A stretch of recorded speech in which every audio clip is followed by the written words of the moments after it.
Shalom, selamat pagi Bapak Ibu Saudara yang diberkati Tuhan. Mari kita persiapkan setiap hidup dan hati kita untuk kita masuk dalam hadirat-Nya.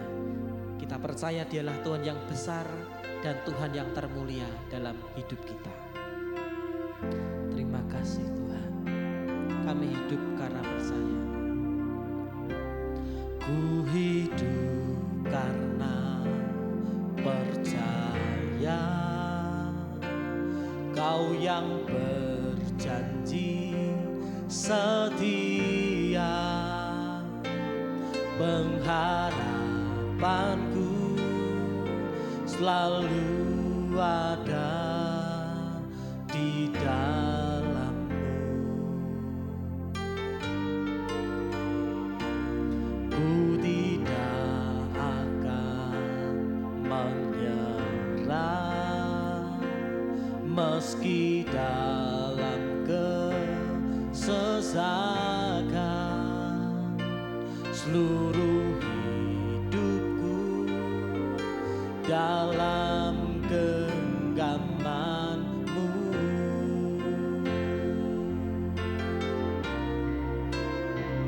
Aku punya Tuhan yang besar, yang telah berjanji dan sanggup menggenapi. Imanku bersepakat percaya kuasa-Nya, ku terima sekarang kemenangan dari-Mu. Terima kasih Tuhan. Ku hidup karena percaya, Kau yang berjanji setia, pengharapanku selalu ada di dalam-Mu. Ku tidak akan menyerah meski dalam kesesakan. Seluruh hidupku dalam genggaman-Mu.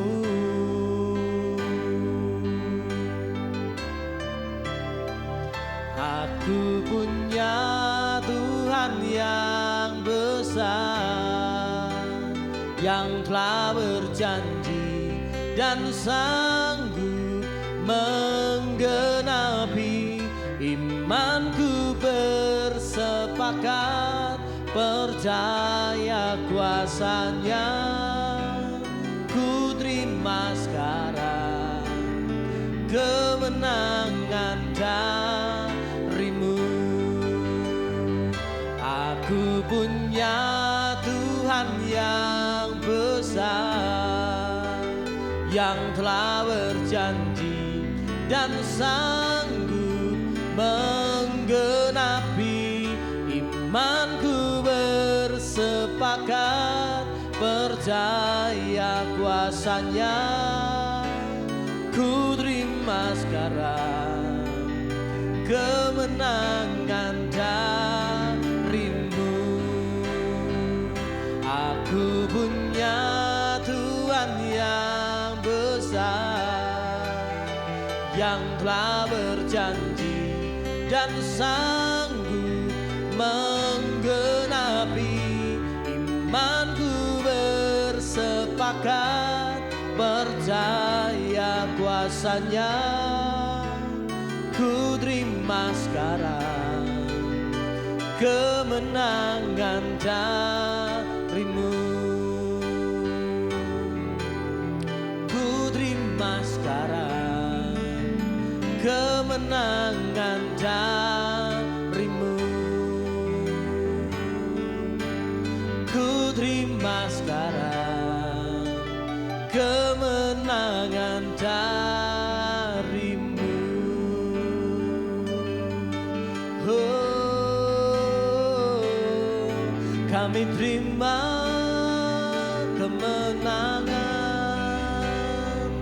kami terima pemulihan Tuhan. Kami sembah, kami sembah, kami muliakan, kami puji nama-Mu Tuhan. Haleluya. Oh Yesus, terima kasih Tuhan, terima kasih buat kebaikan-Mu Tuhan. Kau berikan kami kemenangan,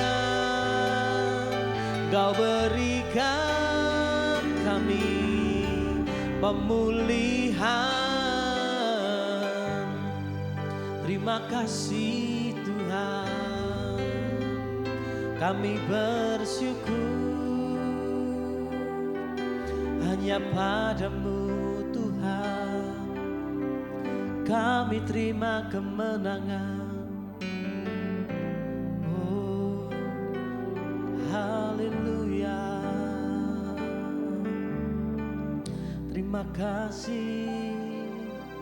Aku punya Tuhan yang besar, yang telah berjanji dan sanggup menggenapi. Imanku bersepakat, percaya kuasanya. Ku terima sekarang kemenangan dari-Mu. Aku punya Tuhan yang besar, yang telah berjanji dan sanggup menggenapi.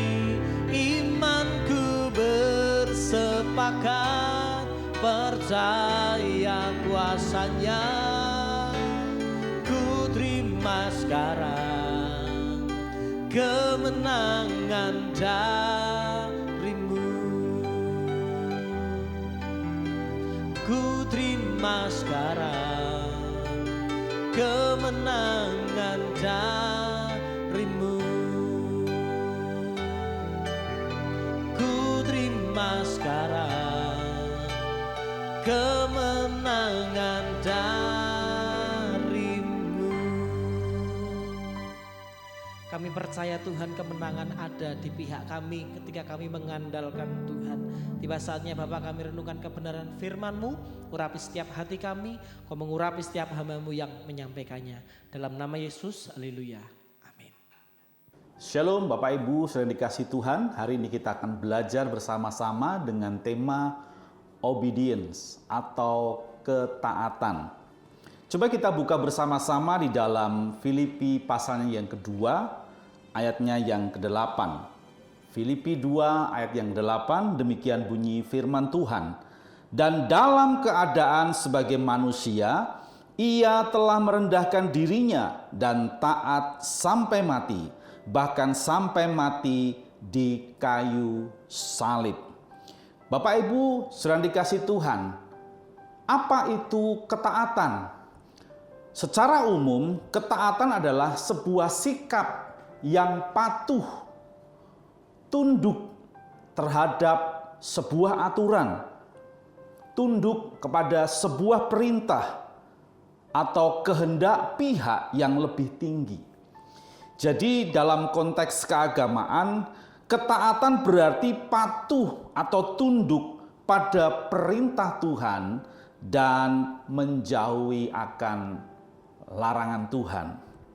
Secara umum, ketaatan itu melibatkan kesediaan untuk mengikuti sebuah instruksi atau sebuah tuntutan dari otoritas yang lebih tinggi atau otoritas yang syah.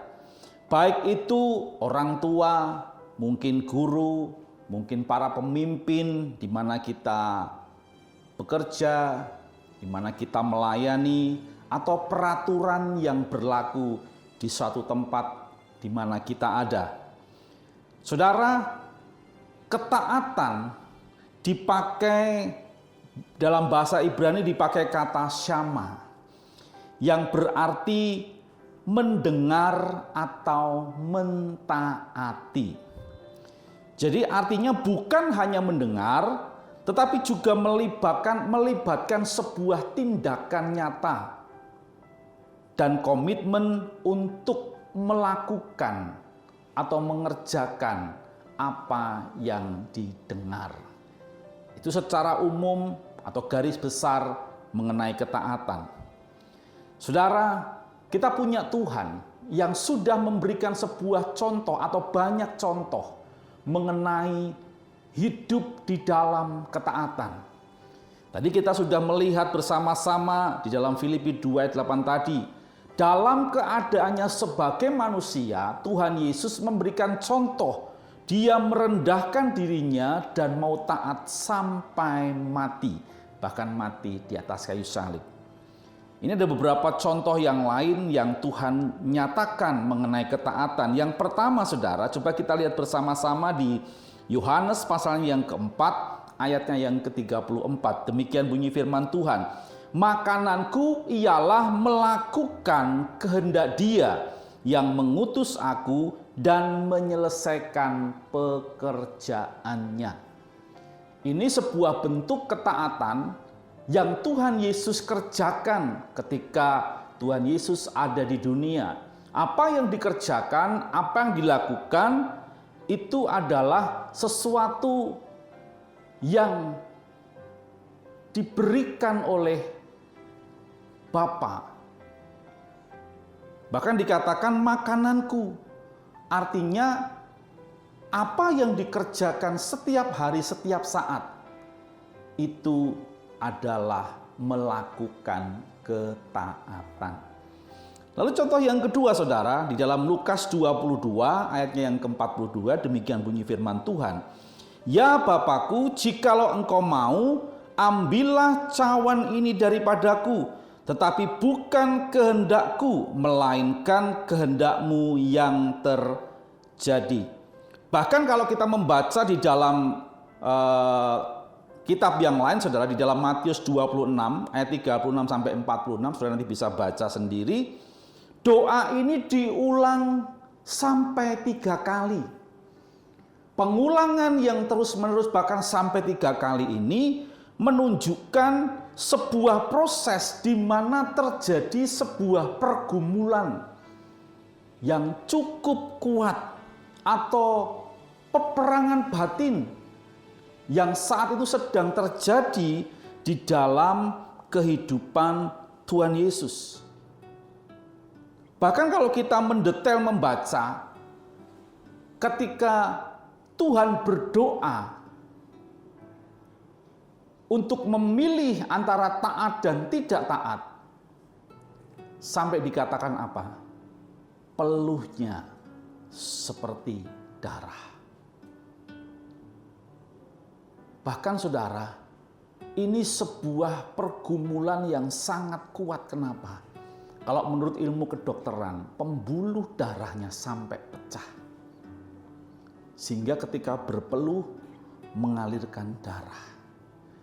Ini sebuah pergumulan yang berat. Seseorang yang sedang bergumul dengan sebuah permasalahan yang begitu kuat. Tapi satu hal yang Tuhan tunjukkan, walaupun pergumulannya hebat, ketika ada di Taman Getsemani, Tuhan Yesus memilih untuk taat. Buktinya apa? Dia meminum cawan, artinya dia menerima dan mau taat dengan apa yang harus dia lakukan, dengan apa yang harus dia tanggung. Berikutnya saudara, di dalam Yohanes 19 ayat 16 sampai 37. Kalau saudara baca, ini sebuah kisah puncak dari sebuah ketaatan yang Tuhan Yesus kerjakan, yaitu apa? Mati di atas kayu salib. Ini puncak ketaatan yang Tuhan kerjakan, yang Tuhan lakukan. Kenapa? Karena memang tujuan Tuhan datang ke dunia ini, meninggalkan segala kemuliaannya, merendahkan dirinya, mengosongkan dirinya untuk jadi sama dengan manusia, dengan tujuan menyelamatkan, menebus umat manusia, agar manusia yang berdosa di muka bumi ini dikembalikan kepada sifat atau patron ilahi. Ini sebuah karya yang luar biasa, sebuah puncak ketaatan. Dan di akhir ketika Tuhan disalib sebelum dia mati, dikatakan di ayatnya yang ke-30 dari Yohanes 19, sesudah Yesus meminum anggur asam itu, berkatalah ia, sudah selesai. Di dalam bahasa aslinya saudara dikatakan tetelestai, sudah selesai. Lalu ia menundukkan kepalanya dan menyerahkan nyawanya. Tetelestai, sudah selesai. Artinya sebuah nubuatan, semua rencana Allah mengenai keselamatan umat manusia sudah sempurna dikerjakan di dalam Yesus Kristus Tuhan. Yang kedua, dosa manusia sudah dibayar lunas. Dosa dan maut sudah dikalahkan di atas kayu salib. Yang ketiga, keselamatan tersedia bagi orang yang percaya kepada Tuhan. Lalu pertanyaannya, bagaimana dengan kita? Apa yang hari-hari Tuhan ingin kita lakukan? Sudahkah kita mengerjakan itu? Sudahkah kita melakukannya seperti apa yang Tuhan mau? Saudara, saya percaya kalau kita sudah belajar mengenai ketaatan Tuhan Yesus, obedient hari ini, ketika kita melakukan apa yang Tuhan perintahkan, dan itu kita kerjakan dengan sungguh-sungguh, maka kita akan menerima upah, menerima janji yang Tuhan sudah sediakan bagi setiap kita. Demikian firman Tuhan hari ini, biarlah menjadi kekuatan, rema bagi setiap kita untuk melangkah di hari ini. Tuhan Yesus memberkati. Amin.